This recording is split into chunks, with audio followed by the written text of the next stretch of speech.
Let's open in a word of prayer. Lord, thanks for the day. We pray you bless our time together today. In Jesus' name, amen. Well, there's a lot of things going on in the world right now. So I'm going to try to cover some of these. I will only be able to scratch the surface on a lot of them. So I'm going to talk a lot about the Middle East. I'll talk a little bit about demographics at the beginning, then Middle East, and then we'll talk some about AI at the end, because there's a lot going on there. And just so you know, I don't do this. I did a roundtable with Kurt Reed the other night. You can get that at his YouTube channel. And by the way, when I do roundtables and stuff like that, I don't necessarily agree with everybody that I'm doing something with. And so I don't think that I have to convince them, and every time I sit down with them, that why they shouldn't disagree with me. You know, that's but so that it's not an endorsement of everything anybody else says, but it's just I think an opportunity to sit down and discuss these things, because my view on eschatology is that as we move forward, there's going to be a lot of things going on. And as we get closer to the end, we'll have a little bit better understanding exactly how this is going to work out. And sometimes I think it's easy to, or it's done too quickly, is to take something and run with it when it doesn't necessarily, it means something, but not as much as people want to make it out to be. And I think I have an example of that today, if I remember how to share that. Also, Tuesday at 2 p.m. Eastern, I'm going to be doing a roundtable with Jonathan Feldstein from the Genesis 123 Foundation. I think you'll probably go to his website, Genesis 123 Foundation. I forget what it is exactly. I'll try to put a link up in the show notes. We're going to do a roundtable on Israel and Iran, a number of us, or a discussion, webinar, whatever you want to call it. Also have a technology roundtable coming up on June 25th with the usual guys. And I'll be doing some interviews hopefully this week with some people in Israel. There's so much going on that it's really difficult to keep up and really make sense of it. So this was in the Sunday Opinion section last week in the New York Times, which I do. I enjoy reading the New York Times just because it kind of gets the adrenaline going sometimes. So they asked this big question in their opinion section: what if we lose Harvard? And I'm thinking, like, yay, you know. I don't know if you saw that this week. There was they had their graduation, of course, the graduation speakers at Harvard and at MIT. The student speakers were all about free Palestine. Israel's bad, Palestine is good. Israel's committing a genocide, and it's just completely out of control, in my opinion. So, and I'll skip that one. So I'm going to show you one demographic slide today. This is the population pyramid of a town in Japan, a city in Japan. So what you'll see is, you see up here 100 plus, 95, 90. That's age group. So everybody in the 95 to 100 group, they have a bar across the way. And then you get down here to 0, 5, and red are females, blue are males. And what do you see in that population pyramid? Go down to the line that's 55 here, right by age. The biggest number of people are above the age of 50. And when you look down at the bottom, for example, there are no young males in that city. And there are very few females. Now, throughout human history, for the most part, population pyramids like this they were in the form of a distribution of, it was like a pyramid. Yeah, I guess that's why they called it a population pyramid, John. Oh, you mean they're related? So it looked like a pyramid. There would be a lot of people in the younger ages, and then fewer as you get to the top. But look at this one from Japan. This has not happened in human history. And what can you tell from that? Japan's dying off. By the way, this is true. I could go through and pull out cities in China, Japan, all across Europe, the West, where this one's a little bit more extreme, but they're almost all like that. There's hardly any young people. And when the population pyramid gets like this, as the pyramid base gets narrower and narrower, it's generally thought by population experts that a country or culture has about 30 years to turn it around. Once it gets to something like this, it will not change. And this is true in Iran and most countries now. This is something we've not seen in human history. So there are some estimates that China has lost several hundred million people in population. Now, there's some people that say China never really had more than a few hundred million. I'm not sure I agree with that. China had a lot of rural people. That's why they built these cities, because their plan was to bring those people from the rural cities into the cities and populate those cities. But China's blowing up these cities that were built to accommodate 2 million people with some regularity now. And they're building ones to replace them because their economy would collapse if they were not doing that.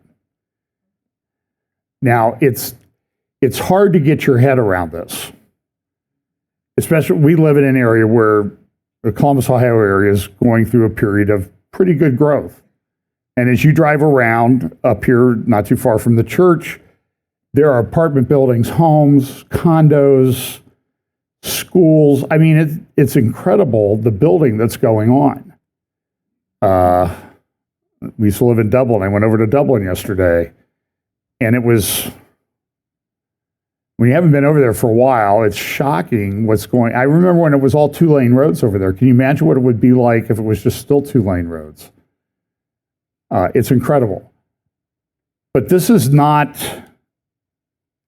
just not seen in human history. And I will be honest with you, I'm not sure how it plays into Bible prophecy, except that a country like, well, here was a headline in the paper the other day, "To Russia for love, the Chinese men looking for a bride abroad." I'm sorry. Looking for a broad for a bride. No, a broad for a bride. And and the problem is in China, right now or soon in the very near future, China will have probably around 80 million men of marriageable age and no bride for them. That would seem to cause some problems. And one solution to that might be to go to war. India's in the same boat. India's probably approaching 100 million excess males over females of marriageable age. And so what do those guys do for a spouse? These are things that have not really had to be dealt with in human history.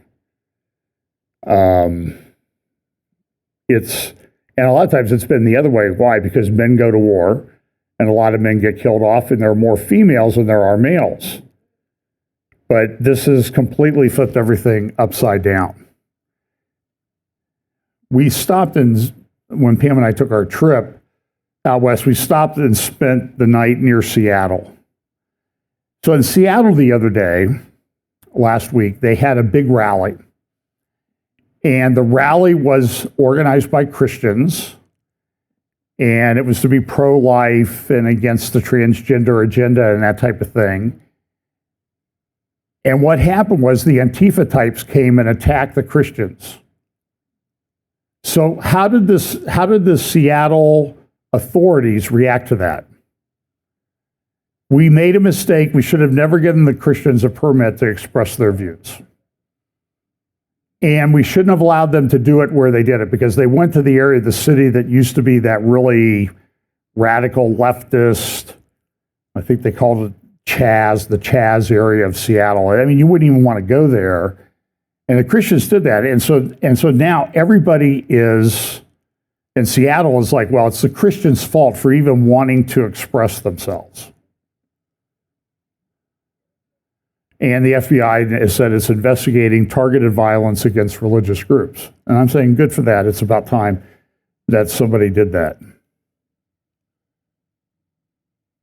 I mentioned this last week, the 2 Israeli staffers that were killed outside the Jewish Museum in Washington. That's not a very good sign that happened in our nation's capital.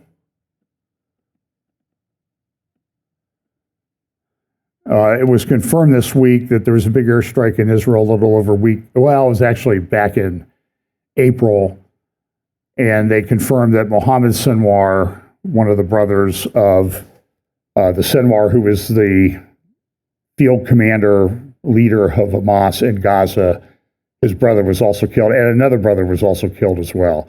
So Israel's been eradicating the top echelon of Hamas, and they've killed, they talk about a genocide.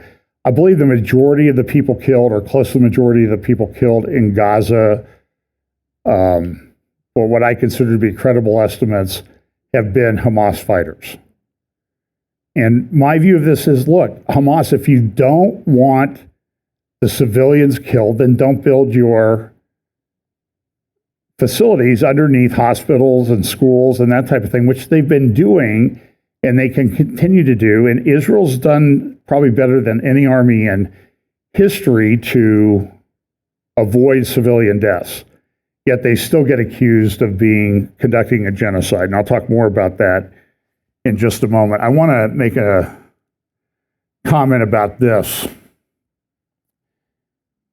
This shows you what can happen with lawfare, where lawsuits are filed against somebody. So, for example, there's Point Reyes National Seashore. It's north of San Francisco. It's a ranching area. It's long been a ranching area, but what's the problem? The problem is that the radical environmentalists want to shut down all the ranches because, cows are bad. And so they've have these well-funded NGOs that file lawsuits against the ranchers and everything, and they have to settle, give the land back, transfer the land, because they can't afford the lawsuits and to do their business. And this has been a pretty common practice.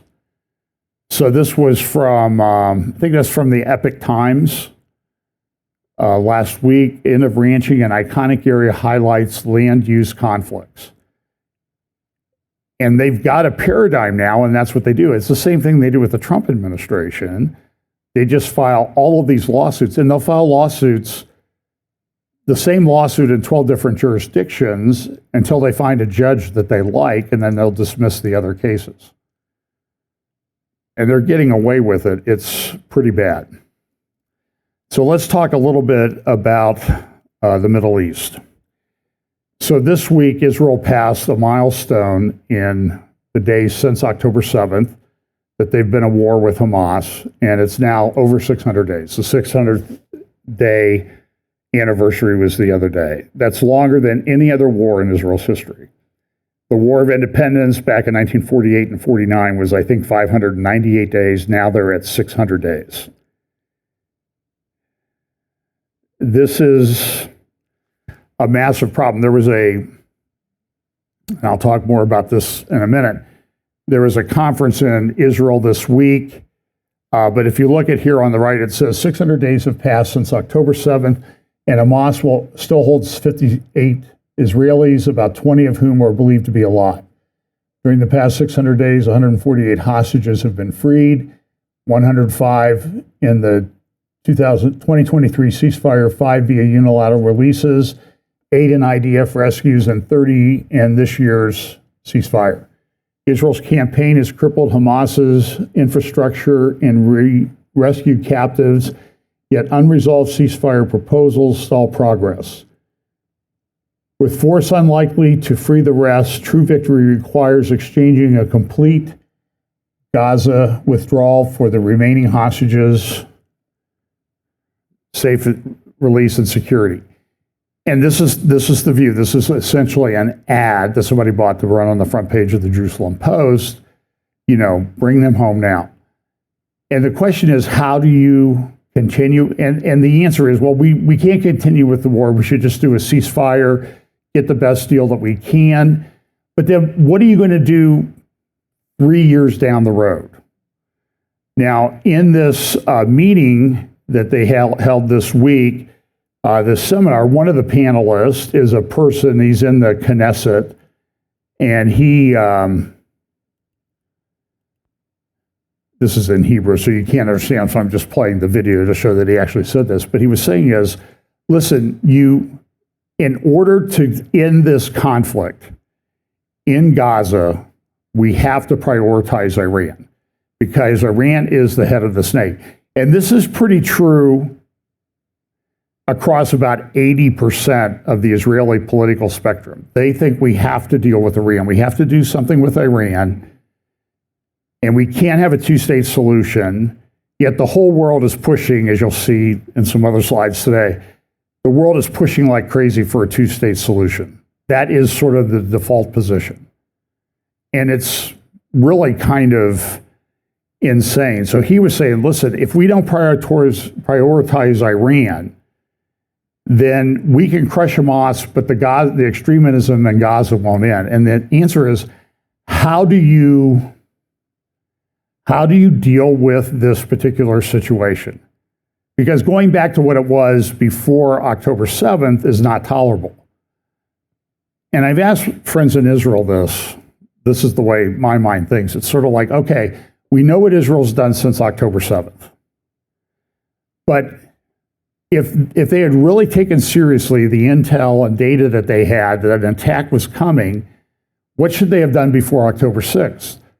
Should they have gone in and do what they've done in Gaza?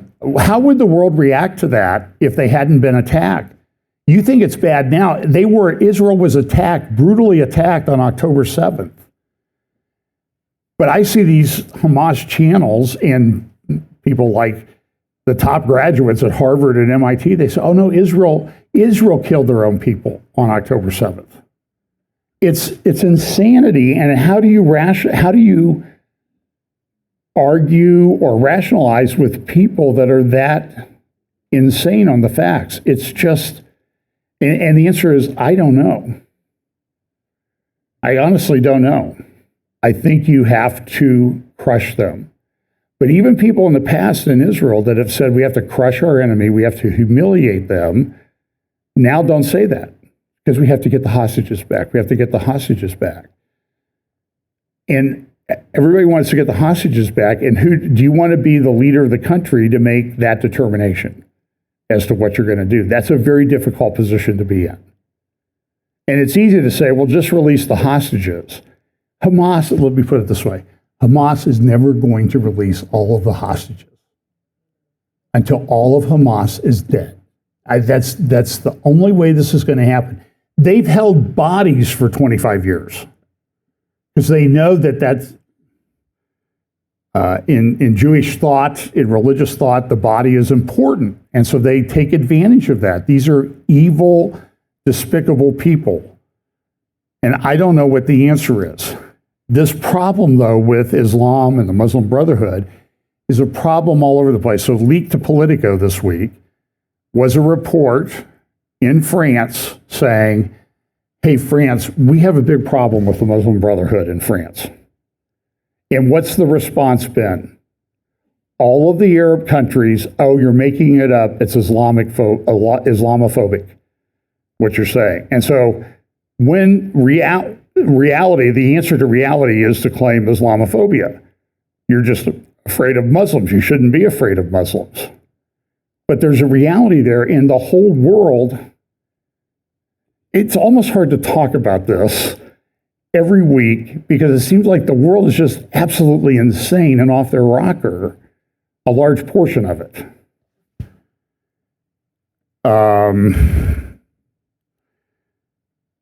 So there's negotiations going on with Iran. As I said, Tuesday at 2:00 Eastern, I'll be doing a panel webinar with some guys on Iran and Israel. I'm going to be very upfront about this. I do not think the U.S. administration is doing a very good job on this. And actually, I would say the efforts, to me, appear to be rather pathetic. Because if you look at the history of Islam and how they deal with their enemies, what is one thing that they always try to do? Get more time. You cannot continue to give them more time, more time, more time. And here we sit, what are we, 600 days, over 600 days since October 7th, and we're talking decades that Iran's been working on a nuclear program, and the problem is still not dealt with. And there's been attack after attack. And so here's Khomeini, he's coming out and, the cancerous tumor of the Zionist regime needs to be eliminated. So we want to get Israel, we want to get America, and then everybody says, okay, we'll negotiate with them. And I'm not sure how you negotiate with them because it doesn't seem to be working. So we went the whole thing through the JCPOA with the Obama administration. And I'm just saying this is a regime newspaper in Tehran. Here's another one, the Tehran Times, prepared for battle. We're going to come after you. If you attack us, we will come after you and get you wherever you are. We're ready to go. So Israel's in this very difficult spot. Are they going to attack Iran without the blessing of the United States? And so there's a lot of propaganda, I will say. There's a lot of leaks to the press from what I would call pro-Iranian people within the United States government saying, oh, there's a division between Trump and Netanyahu. And I'm not sure that there is, but I will say this. Here's what Trump said in a press briefing the other day about the situation. President, back on Iran. Did you warn Prime Minister Netanyahu against taking some sort of actions that could disrupt the talks there in a phone call last week? Well, I'd like to be honest. Yes, I did. Next question, please. Mr. President, just last on sanctions. I did, yeah. If Senate Republicans want to push It's not a warning. I said I don't think it's appropriate. What exactly did you tell him? Did you I just said I don't think it's appropriate. We're having very good discussions with him, and I said I don't think it's appropriate right now. Because if we can settle it with a very strong document, very strong, with inspections and no trust. I don't trust anybody. I don't trust anybody. So no trust. I want it very strong where we can go in with inspectors. We can take whatever we want. We can blow up whatever we want, but nobody getting killed. We can blow up a lab, but nobody's going to be in the lab, as opposed to everybody being in the lab and blowing it up, right? Two ways of doing it. Yeah, I told him this would be inappropriate to do right now because we're very close to a solution. Now, that could change at any moment. Could change with a phone call. But right now, I think they want to make a deal, and if we can make a deal, save a lot of lives. So, I mean, what do you do with that? I'm sorry, I'm just not that impressed because Iran wants more time. So the response was, for example, you read the Iranian press and they immediately come out with this, well, like, we don't care what Trump says. This is what we need. We got to have enrichment. We got to be able to do this. We got to have our facilities. Well, that's completely contrary to what Trump just said. And it's like, what are you negotiating in this deal? In the meantime, they continue down the enrichment path. They act like nothing's changed. They get more time, which is what they want. And I'm not sure, well, I'll mention that in a moment. All right, happening today, U.S. Special Envoy Steve Witkoff, a fifth round of nuclear talks with Iran. And after months of reports that Israel could target Tehran's nuclear sites, Iran's foreign minister sending this message, saying, quote, "I have called on the international community to take effective measures against the continuation of Israeli threats, which, if unchecked, will compel Iran to take special measures in defense of her nuclear facilities and materials. My letter is a serious pre-action warning." Here to discuss that is retired four-star General Jack Keane. General, it's great to see you. I want to start out big picture. So Iran's covert activities are hard to pin down. They've kicked out inspectors. They've limited IAEA access as well. So how close is Iran to a nuclear weapon, and how accurate is that intelligence? Well, first of all, welcome back to the show, Lisa. It's good to see you. Yes, I mean, public reports are they're at a very high threshold level of enriched uranium, somewhere in the neighborhood of excess of 60%. It would just take a matter of weeks for them to get to nuclear weapons grade itself, and then several months for them to be able to deploy it as a weapon system. So we're right on the cusp of their having this capability. They're much closer to it than they've ever been in their history. And we have two red lines here. I mean, Iran says, and still maintains this bold-faced lie, that the only reason they have enriched uranium is so they can use it for civil nuclear power plant purposes. Then why do you have it at the grade you have it at now? And Netanyahu's Mossad went in there in 2018, raided a classified warehouse and exposed to the public indisputable facts that Iran was building a nuclear weapon. So this is a lie. And they've established a red line saying we have a right to have enriched uranium for civil nuclear power purposes, just like any other legitimate country in the world. The problem with that is they're lying and they cheat and they deceive. Our red line is you have to give up enriched uranium capabilities. You have to dismantle the advanced centrifuges, the facilities themselves, the ability to manufacture it, and certainly give up all the enriched uranium you have, plus the ballistic missiles. That's what's on the line, and that's where the disagreement is. This is not resolvable unless one of the parties changes the red line, and it's certainly not going to be the United States. Well, and the good news is when President Trump draws red lines, they know we're serious.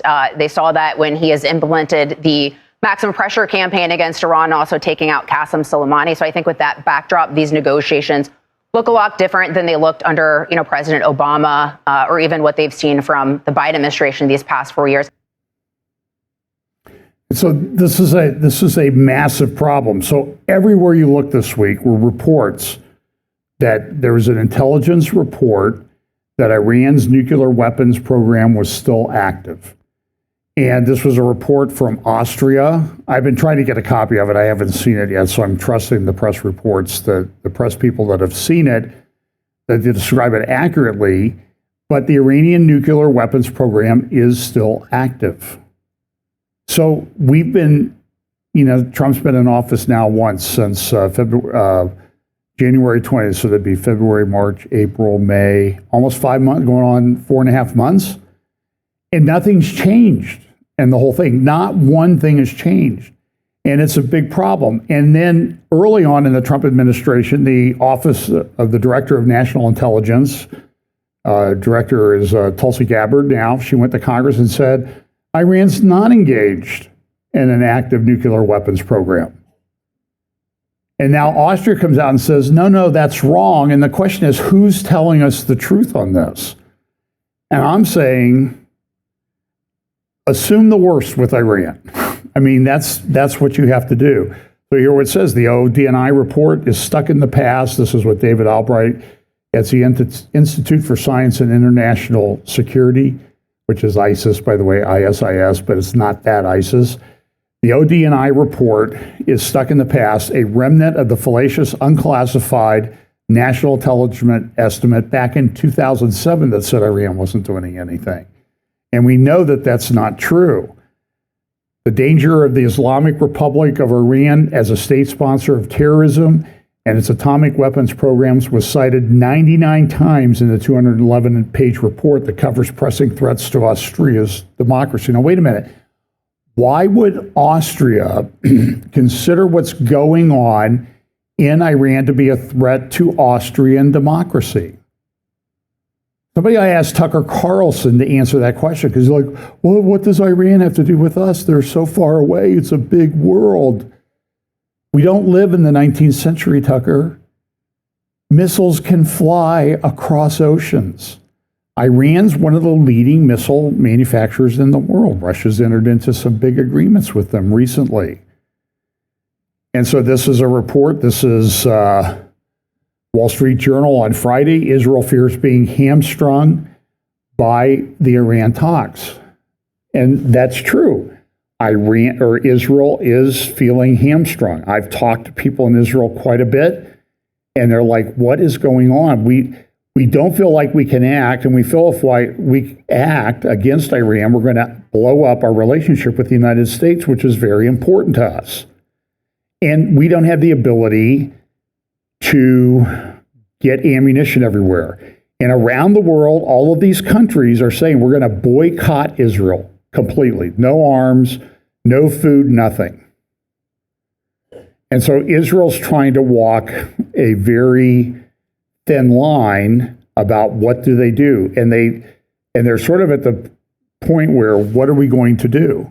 Now, this is and you get these intel reports on X. I'm going to be honest with you, I get a lot of my news from X now, X and Telegram, because it seems like it's outside the filters of the mainstream media and that type of thing.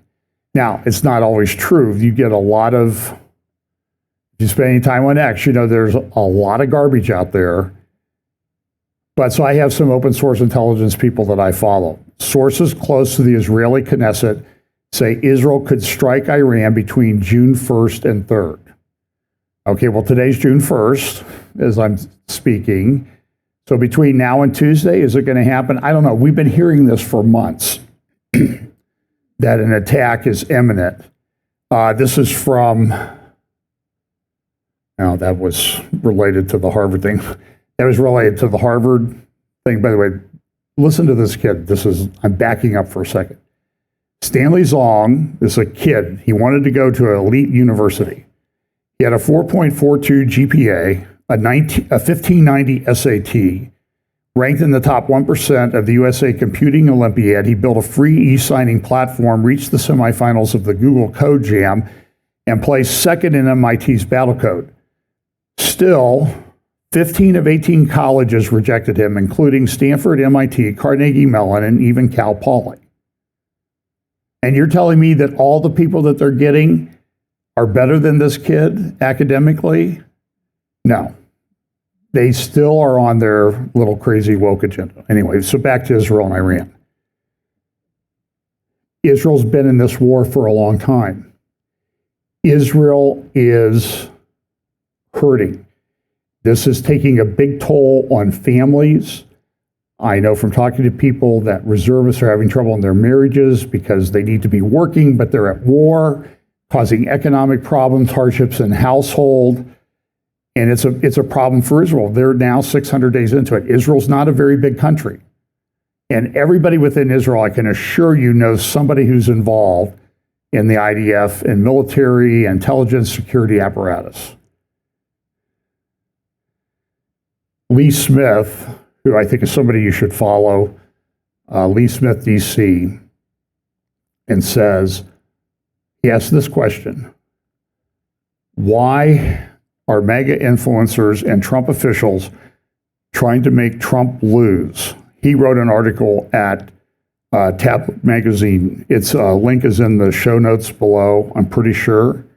But go to Tablet Mag. The anti-Israel right joins the pro-Iran left. This is a big problem. This is one of the things we're going to be talking about in our panel on Tuesday about the issue. You have a lot of people on the right in America. I would call them the woke right, like a Tucker Carlson or Candace Owens, and other people that are very anti-Israel, anti-Jewish, Jew haters, outright Jew hatred, that type of thing. And it sounds very much, when you listen to them, like they're saying the same thing that these lunatics who gave graduation speeches at MIT and Harvard gave. Very pro-Palestinian, free Palestine, Hamas is okay, Israel's the bad person. And I will grant it that for President Trump to govern in this environment, when there are people within his own party that are very much like this, it's a very huge problem. It's also, I think, the fulfillment of Bible prophecy. Look at what Lee says. Everyone wants Trump to lose. This includes certain self-proclaimed MAGA influencers who are obsessed with the idea of Israel as a uniquely evil force in the world history and American Jews as a malignant fifth column. You could include in that people in Congress like Thomas Massey, who is constantly harping about Israel. Israel owns the American government. Qatar gives many times more money to people in government and education, but Thomas Massey never brings that up. Why? Because Thomas Massey does not like Israel. Let's be honest about that. There are people, since I'm conservative, and you like to think of yourselves as a libertarian, there are people in the libertarian movement in the United States that are some of the worst Jew haters on planet Earth. I follow them on X. It's unbelievable the garbage that they spew against Israel. And they consider themselves to be libertarian. We're for freedom. And they say this stuff. My own view is that libertarians are generally not the brightest people when it comes to geopolitics. But that's for another discussion. So Gadi Taub in Israel, very smart guy. He used to do a program with Carolyn Glick. And he writes for conservative publications. He does a program called Israel Update with Mike Duran. He writes for different publications. He was on a podcast today. I'm going to play about a 6 or 8 minute clip. I want you to listen to what he says, because he's talking about how is Israel supposed to navigate this space with Trump and Iran in what's being said. What's going on? Is America really in Israel's corner or not? You'll hear the host first and then Gowdy. Number one headline is, and so I'm going to start with the hardball right out of the gate. Trump comes to the Middle East, doesn't come to Israel. Then, as at least at the time of this recording, J.D. Vance rumored to come to Israel, and then that also gets canceled. I want to turn this around, not from the American perspective, but 180 degrees from the Israeli perspective. How is the prime minister, the Israeli society, how is this all being viewed? How did we see the Trump trip from the Israeli perspective? It's very worrying. Israel feels that Trump may have just turned his back on us, or that's the question everybody asked. Has he turned his back on us? We can try to understand what and why, but it began, with the Houthis. He made a deal with the Houthis, which excluded shooting at Israel. That is, the Houthis got a threat from the United States to halt all fire except if they continue firing at Israel. So that was a very worrying sign that Trump is ready to leave us in the lurch. And then came the 2 other tracks that caused concern. His deals in the making with the Sunnis, the Gulf Sunni states, and then the negotiations with Iran. On the positive side, we heard from Witkoff, who is considered here the dovish side or the softer side towards Iran, that still the red line is enriching uranium. There would be no enriching uranium, he said, even not to 1% on Iranian soil or by the Iranians. And that's good news if they stick to the red lines. However, there were other rumors saying that both the Iranians, and the Americans are looking for some formula by which both could say they were satisfied, and which will enable Iran to preserve at least some capability or an easy path to renewing its capability of enrichment on Iranian soil. And Israelis are very wary of Iranian negotiating style. Iranians are very devious, very patient, and very bold in their negotiations. They have no qualms about cheating. When I interviewed Prime Minister Netanyahu, and I asked him, if Trump gets a deal which will include the complete dismantling of all centrifuges on Iranian soil, would that be a good equivalent to a raid and an attack on these nuclear facilities? And he paused, and then he said, do you trust the Iranians? So I guess what Israelis are asking themselves is, will the Iranians be able to cheat Trump?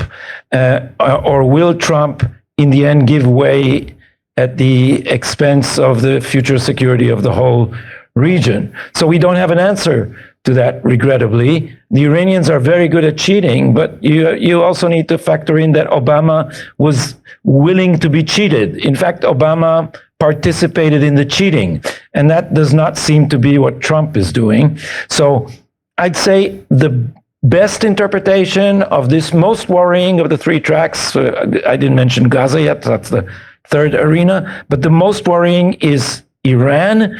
And the question is, will the Americans abide by their red lines? The most generous interpretation is that Trump is really on it, and there will be a very harsh agreement, and this is setting up Iran for the first attempt to cheat, and which will give the Trump administration a proper excuse to turn on Iran with military force. I heard from some. So back to Lee Smith's article. So Lee talks about this in his article in Tablet. He also talks about the fact that there's this narrative out there. In fact, this is a headline, front page in The Independent in the UK just this week. Musk bows out. Oh, no, that's not it. The hungriest place on earth. Now, they distributed the other day through a U.S.-led distribution. They've distributed 2 million meals in Gaza. I see videos coming out of Gaza all the time about markets that are full of food. There are warehouses full of food in Gaza, maintained by the UN or Hamas. I don't care who it is. Sometimes it's hard to make a distinction between the two of them. And there was a riot at one of them the other day. They went in and they were picking up sacks of flour. Well, now, if Israel's cutting off all aid, how are there sacks of flour in a warehouse in Gaza, controlled by the UN or Hamas? I don't care who it is. We're being lied to. And so what Lee Smith does in his articles, he goes through and he looks at people of influence in our government. Remember the Koch brothers? They hated Trump. They funded the opposition to Trump in the last administration. And now they sort of changed tactics a little bit. The Koch organization, they are funding people, and what's happening is a lot of them are ending up in positions in the Trump administration.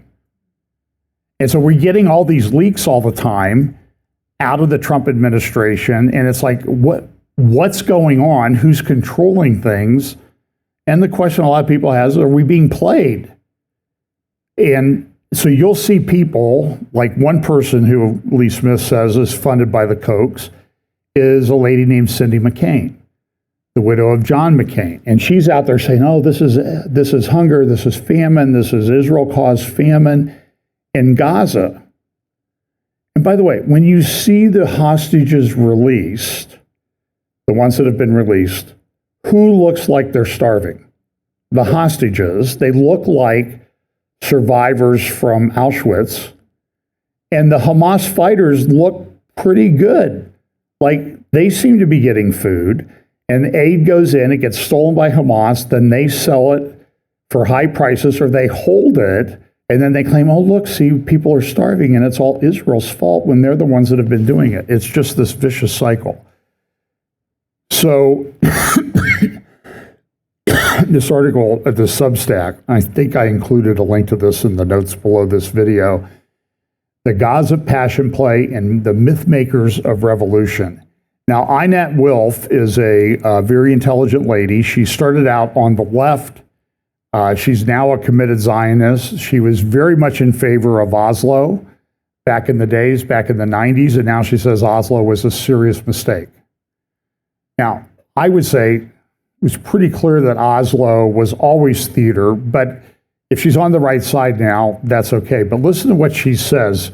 She's quoting from some people who've written about what's going on in Gaza. The war in Gaza has unleashed not merely outrage, but a mass political theater of moral identification, one that has transformed American campuses into arenas of performative solidarity and ideological hysteria that ultimately led to cold-blooded murder.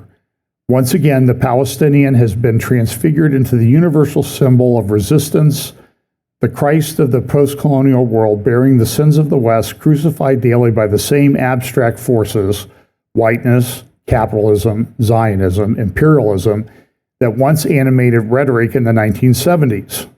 So you see this thing, it's just being recycled over. This is what Trevor Loudon would call the red-green axis, the red-green alliance, that you have communism, Marxism, Islam, all working together to disrupt Western values. And it seems to be working.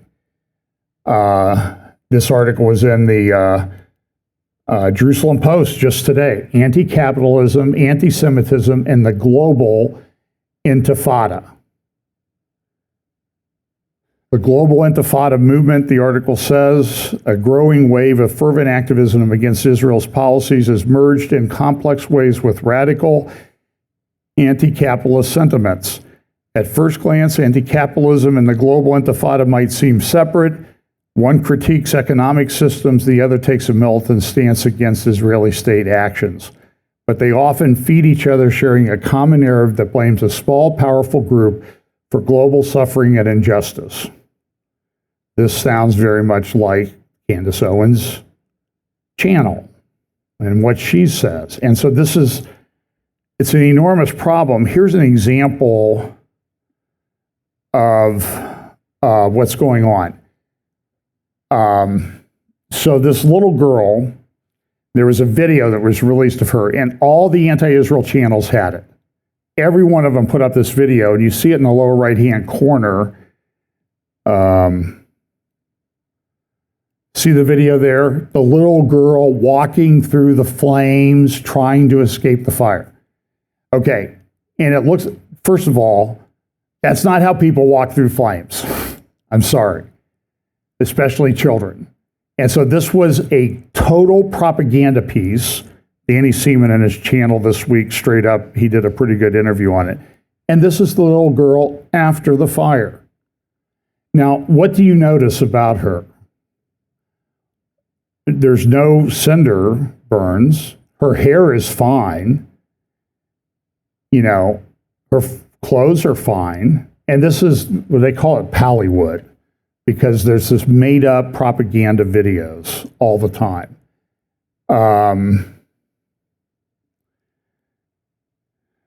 So this is a problem. And this is what is faced with, I mean, for example, here's the government of Germany. Merz says Israel's actions in Gaza are not justified. Well, the question somebody should ask him is, well, when would they be justified? Give us some parameters. And they don't do that. They will only tell you what's wrong, and it's that Israel's bad. So here's a commentator. She's on YouTube. I can't remember her name right off the top of my head. And she was talking about the issue with negotiating with the Palestinians, the people who identify as Palestinian Arabs. Ever wondered why none of the Arab countries that loudly claim to care about Palestinians are willing to take them in, even temporarily? Egypt, their direct neighbor, won't even let Gazans shelter in the Sinai. Instead, it has tightened border security to keep them out. It's time to name the elephant in the room, Arab hypocrisy, and the calculated mistreatment and marginalization of the Palestinians. The truth is uncomfortable but undeniable. The Islamic world never intended to solve the Palestinian issue. They created it to weaponize it against Israel. Arab regimes have never supported the idea of a sovereign, independent Palestine. Instead, they kept Palestinians stateless and disenfranchised by design. So why is that? Because a bitter, unassimilated refugee population was far more useful as a permanent thorn in Israel's side. The worse the Palestinian condition, the more valuable they became as propaganda tools against Israel and as a bottomless justification for siphoning Western taxpayer money through compromised organizations like UNRWA into the pockets of Hamas and the PLO. It is a sadomasochistic system of perverse incentives. But the Palestinians aren't just victims of Arab betrayal. They have made their bed again and again. They launched every major war with Israel since 1948. They rejected every peace offer that didn't involve the dismantling of the Jewish state. And they elected Hamas, a genocidal death cult that glorifies child sacrifice. Thus, their perpetual suffering isn't just imposed, it's also chosen through leadership, ideology, and a collective refusal to abandon the delusion of erasing Israel. For nearly a century, Palestinian leadership has aligned with the wrong side of history, supporting Saddam Hussein, allying with Assad, attempting multiple coups in Jordan, and playing a devastating role in the Lebanese civil war. Every host nation that welcomed them eventually paid the price and learned the hard way that solidarity came with subversion. The roots of this pathology run deep. Long before Hamas, the PLO under Arafat cultivated a quasi-religious cult of blood. The revolution was treated as a sacrament. So this is the problem. So here's a report. This is from Ynet this morning. Witkoff says Hamas' response to ceasefire proposal is totally unacceptable. So there's been this back and forth. Hamas says we're close. The U.S. gives something that they wanted, then they say, no, it's something completely different. And now they're asking for, you can see here, Israeli officials say terror group's new proposal, which includes a 7-year ceasefire, full with IDF withdrawal from Area C since March, and an end to current aid distribution models, strays far from the U.S. plan, amounts to a de facto rejection. Now, a lot of people are all excited. Oh, look, it says they want a 7-year ceasefire, and I'm not sure that that's significant. I wouldn't focus on that. But if you go back, if you wanted to review the hundreds of hours of videos that we've put up, you will find that, I know I said this years ago, they were talking about a 7 to 10 year ceasefire arrangement. So this is nothing new. It's not the covenant of Daniel 9 or anything like that. It does show that this thinking is out there. That's the best that it shows. So we have a big problem.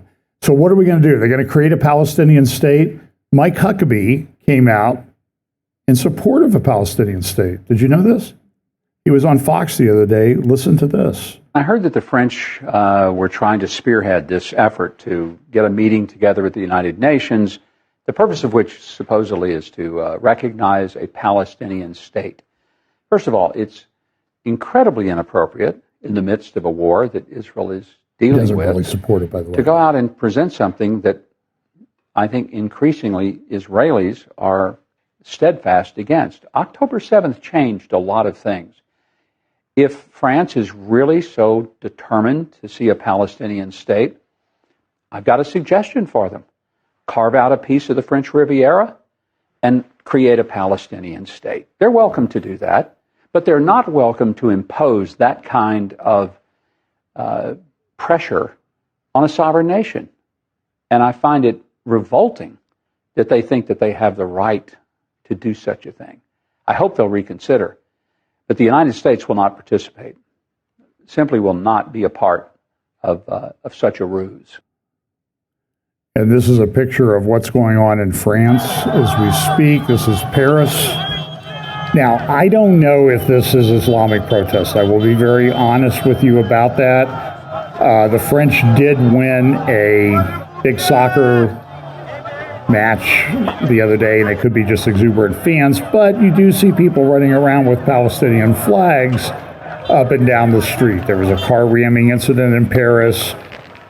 A very difficult thing. The Houthis, they come out, they say, hey, listen, we're going to get multiple warhead missiles so that you won't be able to deal with this. You're going to have problems in Israel. We're going to continue to attack you. This happened just during first service this morning.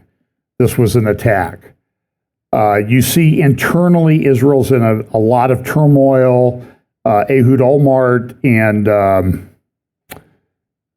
this other guy,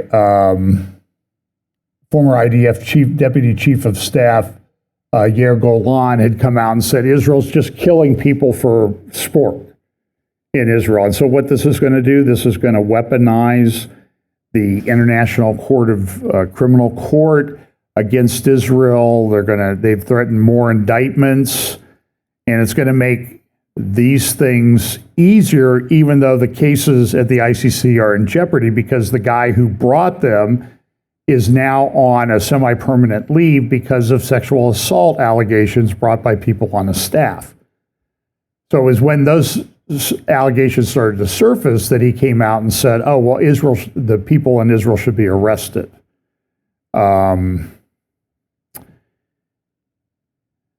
So this is somebody making the case in the Jerusalem Post today, 4 decades of cold diplomacy, that there's really not a solid peace agreement with Egypt. If Egypt was really concerned about peace, they would take some of these people in Gaza in, but they're not going to take in a single person. Because why? Because they want to keep the flames fanned and burning.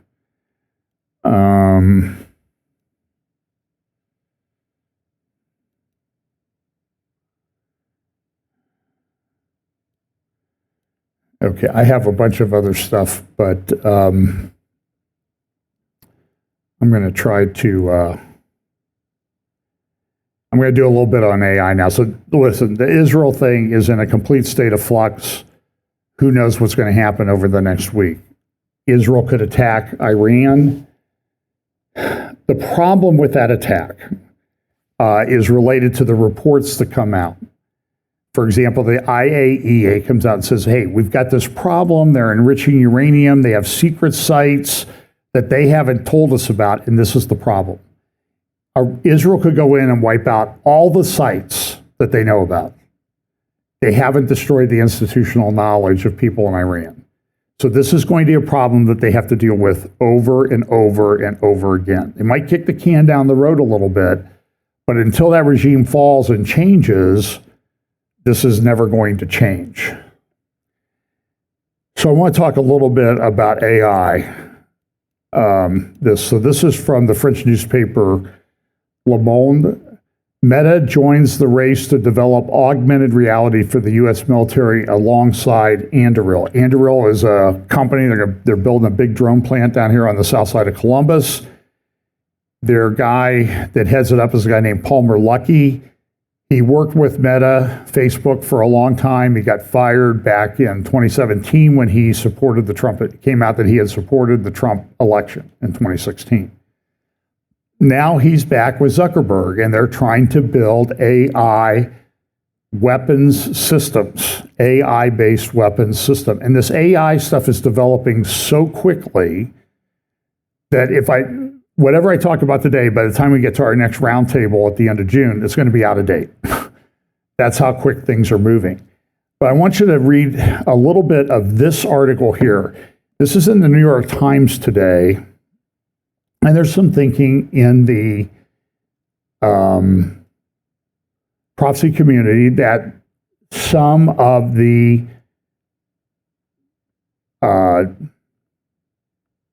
beast empire could be made up of tech companies. I mean, they're incredibly powerful. Nobody's regulating them. Nobody is saying stop. Nobody is doing anything about it. And so this lady in the New York Times this morning writes, Silicon Valley has imperial ambitions. Look at what she says. Their influence now extends, and so think about what it says in Revelation 13 and the economic system and everything that's coming to prop up this beast empire at the end. Their influence now extends well beyond the realm of business. We are now closer than ever to a world in which tech companies can seize land, operate their own currencies, reorder the economy, and remake our politics with little consequence. That comes at a cost. When companies rule supreme, people lose their ability to assert their voice in the political process, and democracy cannot hold. Technological progress does not require businesses to operate like empires. Some of the most impactful AI advancements came not from tech behemoths racing to recreate human levels of intelligence, but from the development of relatively inexpensive, energy-efficient models to tackle specific tasks such as weather forecasting. DeepMind's AlphaFold built a non-regenerative AI model that predicts protein structures from with their sequences, a function critical to drug discovery and understanding disease. Its creators were awarded the 2024 Nobel Prize in Chemistry. AI tools that help everyone cannot arise from a vision of development that demands the capitulation of a majority to the self-serving agenda of the few.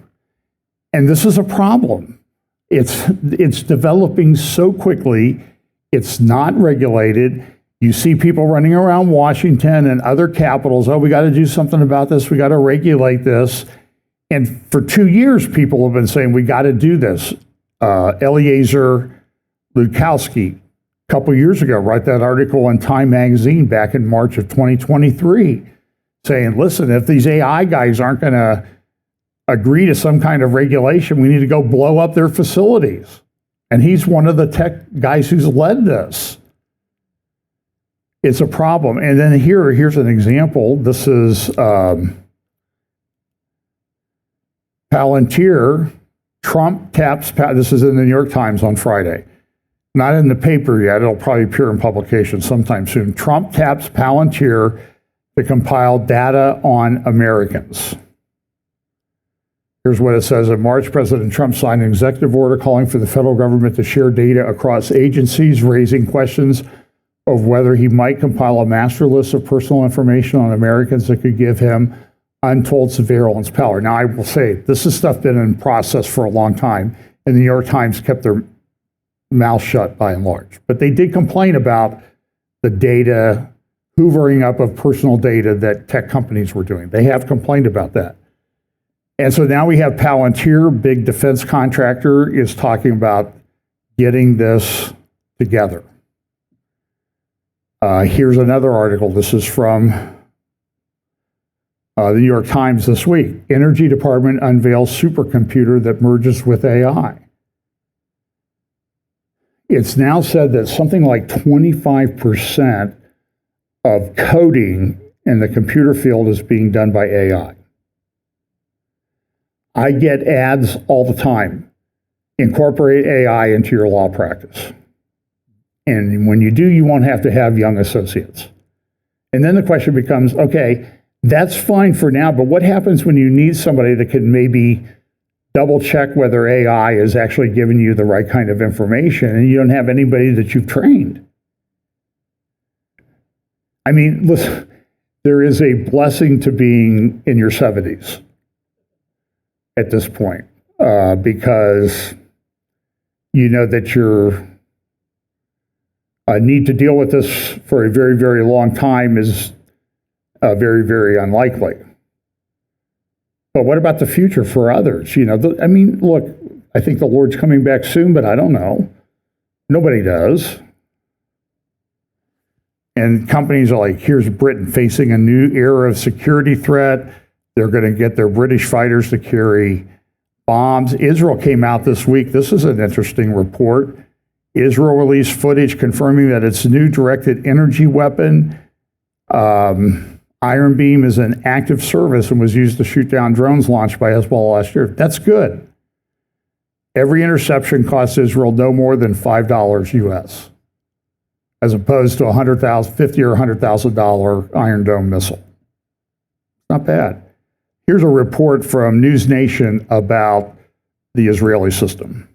Okay, welcome back, everybody. Using lasers to defend against aerial assault sounds like something out of, I don't know, Star Wars, but now it's anything but science fiction. Israel is officially confirming that it successfully used a laser defense system in combat. And it marks the first time that the Israeli military has downed enemy drones with the high-tech weapon. Alex is back with the latest on this one. I mean, this you think about this, right. Laser warfare, and you picture comic book. Star Wars was accurate. We see a lot of that. Yeah, I mean, you just picture these drawings, but this is real. And what does it mean for the future of warfare? Yeah, it's very, very much real. Sounds like something out of Star Wars, but it's something that we're seeing actually play out in combat to this day. It's called the Iron Beam, which is, of course, a play on Israel's Iron Dome air defense system. And military analysts say this could be the dawn of a new era when it comes to air defense. For years, it was the stuff of sci-fi. Science fiction may become terrifying fact. But on the northern border with Lebanon, Israel's laser defense system just got real. Israel's defense ministry now confirms it deployed a high-powered laser to shoot down Hezbollah drones. The system, a compact version of the Iron Beam, was used for the first time during recent border clashes. And it worked. Israel's Iron Beam isn't a missile. Unlike the Iron Dome, which fires costly interceptors into the sky, this system uses a beam of directed energy to meld targets mid-air. No explosion, no impact, just instant heat and precision. According to military officials, more than 300 hostile drones were launched. This laser helped stop dozens of them. It completely flips the current nature of asymmetric threats facing both militaries and to alarming extent to civil critical infrastructure. Defense experts say, unlike missiles, lasers fire at the speed of light and cost pennies on the dollar to operate. That makes it an attractive option in a long conflict. It costs around $50,000 for one of Israel's Iron Dome Tamir interceptors. These bring those costs down to somewhere around $1. So that's amazing. So I want to go back to AI for just a minute, and I'll finish with this. I could go for a very, very long time. I'm trying to give you the highlights of all the stuff. So Trump was in the Middle East making all these business deals. After he leaves, here comes the United Arab Emirates come out and they say, we've got Stargate UAE. Remember, there was Project Stargate. Now, that's not, I don't believe, a government-funded program, but it's something that our government is supporting people to get financing to develop AI. And at this point, it's like, you could say, well, we're not going to do anything. But you've got the UAE doing it. You got China doing it. We're trying to stop China. We're cutting off chips and stuff. So what's China doing? They're smart people. They're developing their own chips and everything. They're going forward with it regardless of whether we want it to go forward or not. And so we're in this kind of dilemma about everything. And the UAE now says that they have, this is like the largest AI center that's being built on the planet. In the United Arab Emirates and Israel. Abraham Accords, all of that stuff. It's concerning.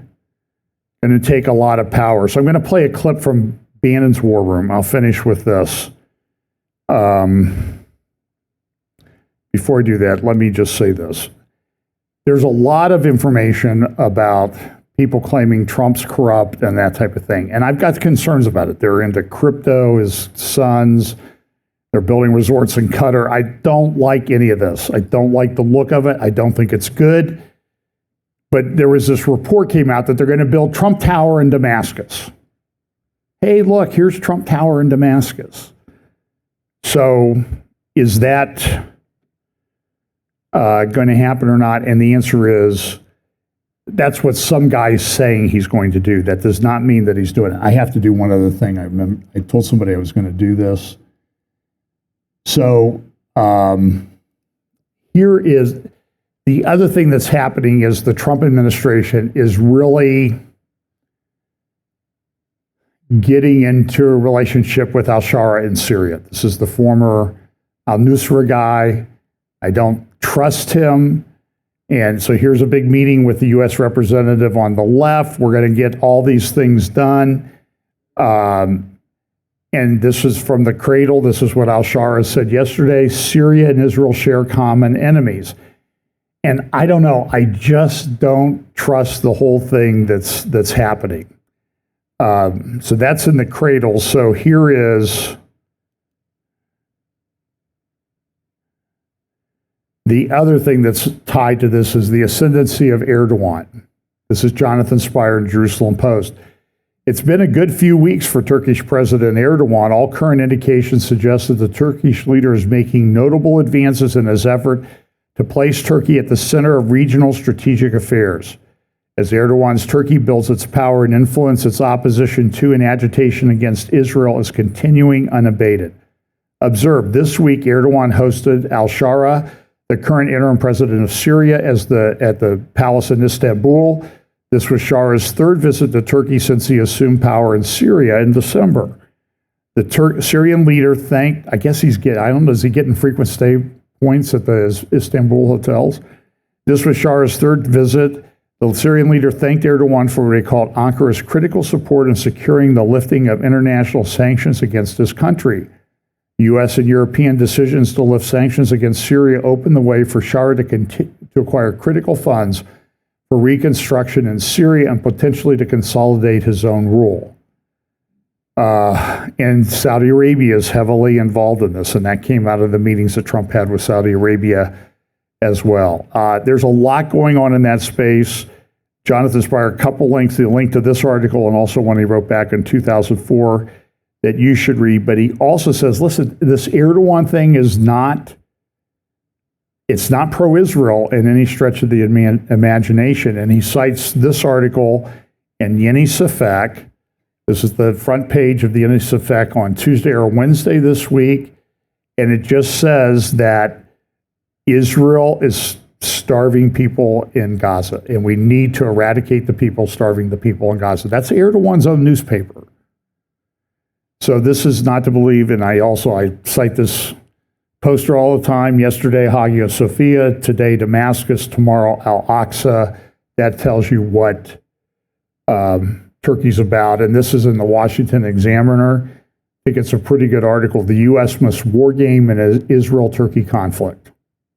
War games are an important planning tool. Various military and political experts sit around tables or in separate rooms and role play decision-making in different countries. And they're saying, and I think this article is correct, Michael Rubin, they need to do one with regard to a potential conflict between Israel and Turkey and how that's going to play out. And I've talked about that ad nauseum. So I'm going to finish up with this clip from War Room about AI. I think you should listen to it. It's going to start with a question from Senator John Fetterman to Sam Altman, and then a quick in John Haller terms, discussion between Steve Bannon and Joe Allen, who wrote a book on AI last year about by the way, I'm not endorsing the theology or anything of Joe Allen or Steve Bannon. I just want you to know these are pretty influential people that are talking about things in these terms. So first, Fetterman asking Sam Altman a question, and then a little bit of comments between Steve and Joe Allen. Now, I'm going to count this as a highlight recently. I know the work that you've done, and you're really one of the people that are moving AI. And now it's an opportunity. I was excited to meet you. And now people ask me, it's like if you're going to talk about AI, and now I get to ask you. I mean, the expert. Some people are worried about AI or whatever, and I'm like, what about the singularity? So the people like that, if you would address that, please. Thank you, Senator, for the kind words and for normalizing hoodies in more spaces. I'd love to see that. I am incredibly excited about the rate of progress, but I also am cautious and I would say I don't know, I feel small next to it or something. I think this is beyond something that we all fully yet understand where it's going to go. This this is, I believe, among the biggest, maybe it'll turn out to be the biggest technological revolutions humanity will have ever produced. And I feel privileged to be here. I feel curious and interested in what's going to happen. But I do think things are going to change quite substantially. I think humans have a wonderful ability to adapt, and things that seem amazing will become the new normal very quickly. We will figure out how to use these tools to just do things we could never do before. And I think it will be quite extraordinary. But these are going to be tools that are capable of things that we can't quite wrap our heads around. And some people call that, as these tools start helping us to create next future iterations, some people call that singularity, some people call that the takeoff, whatever it is, it feels like a sort of new era of human history. And I think it's tremendously exciting that we get to live through that and we can make it a wonderful thing, but we've got to approach it with humility and some caution. Thursday, 29 May, year of our Lord 2025. Fetterman and man, Joe Allen, myself, and others, we used to get on that guy being the cyborg, remember? Half computer, half man. In his struggle, and I'm the first to admit, I think he's been, as with all of his limitations, physically and mentally, he's tried to move the football, and that's why he's being destroyed by the Democratic Party, and they want him out. He's the first guy to use the S word, singularity. And Altman, Joe Allen, did an amazing job of not even not answering the question, kind of tiptoeing back off the question. The singularity is a convergence point on this, and it's artificial intelligence, AGI, because that's kind of the lead sled dog pulling the sled, but it ain't the only sled dog. You've got CRISPR, gene slicing, quantum computing, advanced chip design, regenerative robotics, all of it, that all merged. The singularity on this side of it is you, me, the species called Homo sapiens that have been around, I don't know, kind of for a while. And on the other side, it is Homo sapien 1.5 or 2.0, you pick it, but it ain't you. It's something else. And that something else is going to be the biggest sociological, cultural, civilizational, financial, economic, geopolitical event in human history up to date, and all the big events that we've had. What did Christ himself warn his inner circle when he sent them out to start to practice, to implement? So what he does is he goes into, remember I've told you about what I heard at the media summit in Israel back in 2022. Israeli businessman is speaking, and ChatGPT had just come out the week before, saying, "Oh, you got to see this; it's amazing." And so this is like two and a half years ago, and he says, "This AI stuff is amazing. It's going to be great in healthcare. We will make the lame walk." Remember, I've told you about that. And I'm sitting there like, I'm hearing this in Jerusalem, and I'm thinking like, when John the Baptist wanted to identify Jesus as the Messiah, as the Messiah, he sent his disciples to Jesus, and Jesus said, well, okay, well, you go tell John what you see. The lame walk, the blind see, the deaf hear. And that's exactly what the AI guys have been doing. And so Steve talks about this, and he said, this has theological issues in it. And so he asks, here, I'll just finish a little bit of what Steve says, then go to Joe Allen. It's the exact opposite. And you saw Altman right there. He didn't, thank God Fetterman asked that question. And Altman didn't want to touch it. Joe Allen, your thoughts? Now, Steve, you've got me thinking theologically. I've pondered your statement on this many times. The notion that the Holy Spirit. I'm not particularly churchy, but look, the deal's the deal. You read it, you either believe it or you don't. If you don't believe it, fine. It's a free country and a free world. They don't, not only don't they believe it, they believe the exact opposite, and they're executing a plan that is the exact opposite. And it's time we have the Great Awakening, which we first was the political about the globalist and what was happening in the pandemic and the vaccines and all of it, and World Health Organization, this Great Awakening or getting red pilled. This is the real Great Awakening. This is where you're going to have the spiritual revolution in this country to realize, hey, this is the fight. What Fetterman asked right there, hey, tell me about this concept of the singularity. And Waldman's touching around, well, it could be the greatest thing. I don't know if we can do it, but in his little brain, is it going, hey, don't touch this one because you're going to give fuel to the modern Luddites. Joe Allen.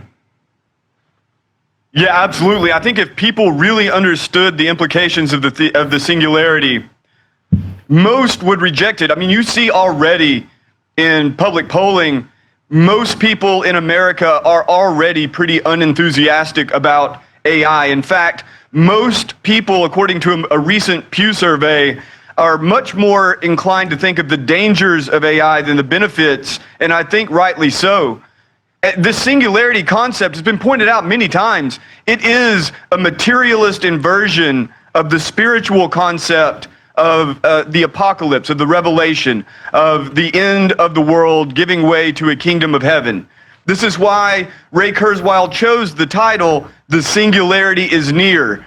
It's a mirror, a black mirror of the kingdom of heaven is near. And Altman and Musk and Dario Amodei and all of them, they all have some version of that guiding the production and deployment of these technologies. And, you know, I hear a lot from people, AI looks like the Antichrist. And as I detailed in the book, and, you know, just trying to riff off a very common conception here, AI as Antichrist.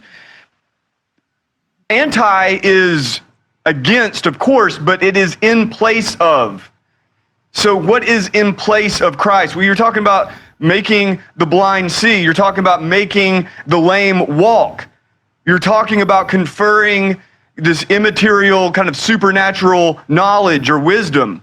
You're talking about creating a system that could control the whole world. That is, if you just take it from a purely symbolic standpoint, that is an antichrist at the very least. So when you hear Altman dancing around the singularity as a concept, and, you know, in some interviews he'll be more explicit. He was much more forthcoming before he was in the public spotlight. And what he ultimately sees happening is, you know, kind of a process, as I've described it, kind of a 5-phase process. And all these guys, Musk, all of them see something like this. First, AI is a tool that you use. Next, AI is a kind of teacher. It is giving you information. It's teaching your kids, maybe an entire generation. AI is a companion. It is someone you can trust. It's someone you confide in. It is a creature. It is something like AI in their conception is becoming something like a creature, like an animal or like another human being or like a soul, a God-created soul. And finally, at the peak of all this, they see AI as a god, or perhaps, if they can make one powerful enough, the god. Because they don't believe it in general. They don't believe in a supernatural higher power. They believe we're on a dirt ball floating around in space by ourselves. And so what we have to do is first play God, tinker with the genome, tinker with the human culture, tinker with the human brain, and then perhaps the best or wealthiest among us can become gods, and out on the extreme end, they want to build a god that they believe never existed. Well, on that upbeat note, by the way, this is an article that was in the Sunday Times. Hang on a second. Yeah, the Sunday Times last Sunday. And look at what this says, it's cheat code, how chatbots put universities in an existential crisis.